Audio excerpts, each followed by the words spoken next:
Hello, good morning my dear student. Sankalp classes में आप सभी का स्वागत है। आज हम लोग कैथोड किरणों की और इलेक्ट्रॉन की खोज के बारे में पढ़ने वाले हैं। तो कैथोड किरणों की खोज किसने की?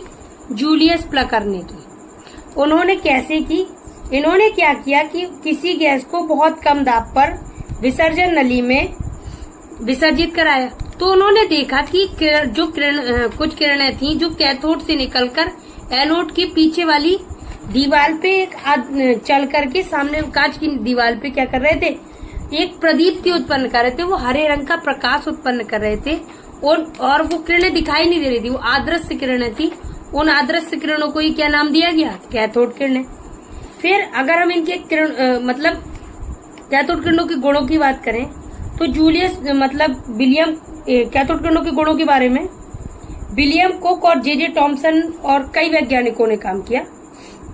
तो जब इन्होंने कैथोड किरणों के गुणों, किन ने कैथोड किरणों के गुणों के लिए काम किया? William crooks.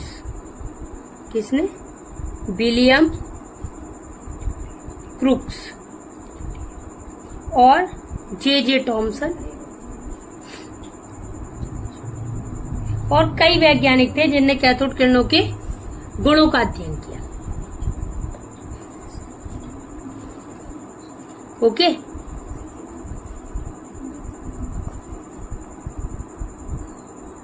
तो विलियम क्रूक्स, जे टॉमसन और अन्य वैज्ञानिकों ने इनके गुणों का क्या किया? अध्ययन किया।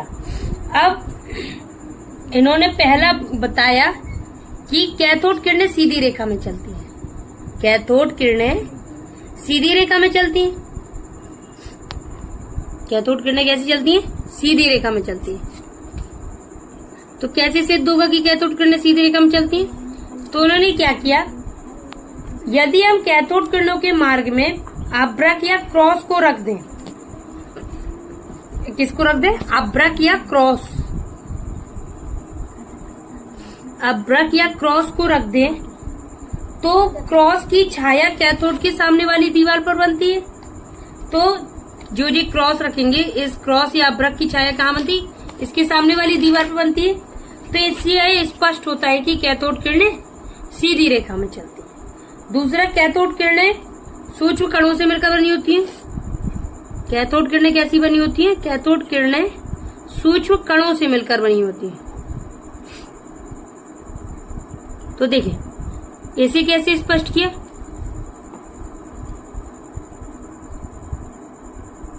तो इनने क्या किया कि इन्होंने कैथोड किरणों के पथ में, जैसे ये कैथोड किरणें जा रही थी, तो इनके मार्ग में एक हल्का पहिया रख दिया।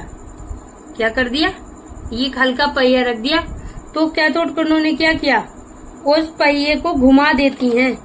जैसे कैथोड किरणें निकली तो उन्होंने क्या किया? इसको घुमा दिया। तो इससे इस बात स्पष्ट हो गया कि कैथोड किरणें किससे बनी हुई हैं? सूक्ष्म कणों से, क्योंकि कणों में क्या होती? गतिज ऊर्जा। तो इससे ये स्पष्ट होता है कि कैथोड किरणें किससे मिलकर बनी होती है? सूक्ष्म कणों से मिलकर बनी होती है। अब देखें, नेक्स्ट है कि कैथोड किरणें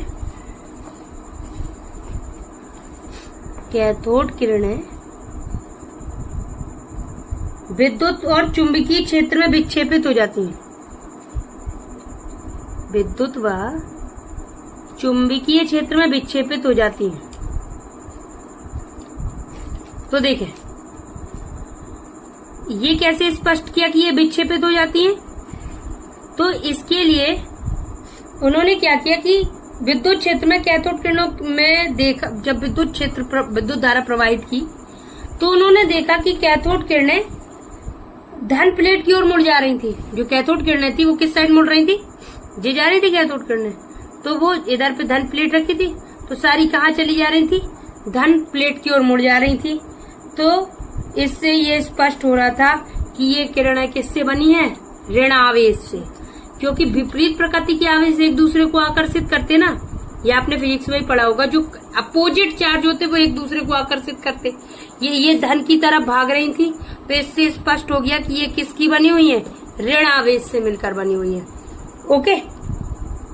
और यदि कैथोड किरणों को चुंबकीय क्षेत्र में रखा जाए तो वो चुंबकीय क्षेत्र पे भी क्या हो जाती? विक्षेपित हो जाती। तो चुंबक का कौन सा ध्रुव नली के पास है, ये इस बात पे डिपेंड करता, मतलब जिस नली से ये निकल रही वो किरणें उस नली के पास कौन सा ध्रुव है, एन ध्रुव, चुंबक के दो ध्रुव होते ना, एक एन ध्रुव और एक एस ध्रुव। ओके, एन मतलब नॉर्थ, एस मतलब साउथ पोल। ओके, अब देखें, अगर कैथोड किरणें कांच की दीवार पर प्रदीप्ति उत्पन्न करती हैं, हाँ हमने शुरू में पढ़ा था, जब कैथोड किरणों, जब कोई किरण आदर्श किरणें निकल रही थी तो वो एनोड के पीछे वाली दीवार पे एक आदीप्त हरे रंग का प्रकाश उत्पन्न करती है। उन आदीप्त हरे रंग का प्रकाश किन किरणों के कारण आ रहा था, कैथोड किरणों के कारण। ओके, अब देखें, कैथोड किरणें पतली पन्नी पर ताप दीप्ति उत्पन्न करती हैं। कैथोड किरणें पतली पन्नी पर प्रदीप्ति उत्पन्न करती है, प्रतिदीप्ति, ताप दीप्ति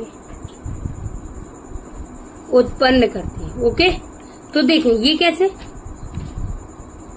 यदि हम कैथोड किरणें जा रही, ये जा रही कौन सी किरणें, कैथोड किरणें। अब कैथोड किरणों के पथ में प्लेटिनम की पन्नी रख दें, प्लेटिनम धातु उच्च गलनांक की धातु होती है, तो ये है प्लेटिनम की पन्नी। देखें, ये कैथोड किरणें जा रही थी, कैथोड किरणों के मार्ग में क्या किया हमने, प्लेटिनम धातु को रख दिया। तो जैसे ही प्लेटिनम की पन्नी को रखा, तो जैसे ही उससे टकराई, दोनों ने कैसे कर दिया, इसे एक गर्म होकर लाल हो जाती है। तो उससे ये स्पष्ट होता है कि कैथोड किरणें ताप दीप्ति उत्पन्न करती हैं। क्लियर।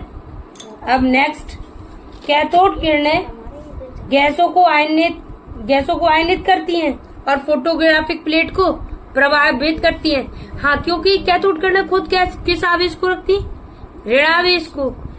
क्योंकि जब कोई अपने से विपरीत आवेश की तरफ भागता है तो उससे ये पता चलता है उसका आवेश खुद का कौन सा है, ऋणावेश, और वो किस तरफ जा रही थी, धन की ओर मुड़ रही थी ना।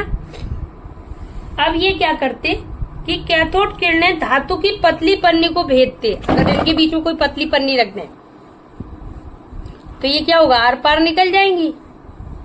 ये कैसे निकल जाएंगी, आर पार निकल जाएंगी। तो इससे स्पष्ट होता है कि ये इसका क्या कर देती है, आर पार निकल जाती है पतली पन्नी के। और लास्ट है कि कैथोड किरणें क्या करती हैं, एक्स किरणें उत्पन्न करती हैं। कैथोड किरणें एक्स किरणें उत्पन्न करती हैं। ओके, कैथोड किरणें क्या करती हैं, एक्स किरणें उत्पन्न करती हैं। तो ये था क्या, कैथोड किरणों के बारे में और कैथोड किरणों के गुणों के बारे में। ओके, अब देखें डियर स्टूडेंट्स, अगर ये आपको अच्छा लगा हो, यूजफुल लगा हो, तो ज्यादा से ज्यादा लाइक करें, सब्सक्राइब करें और शेयर करें। Thank you for watching me.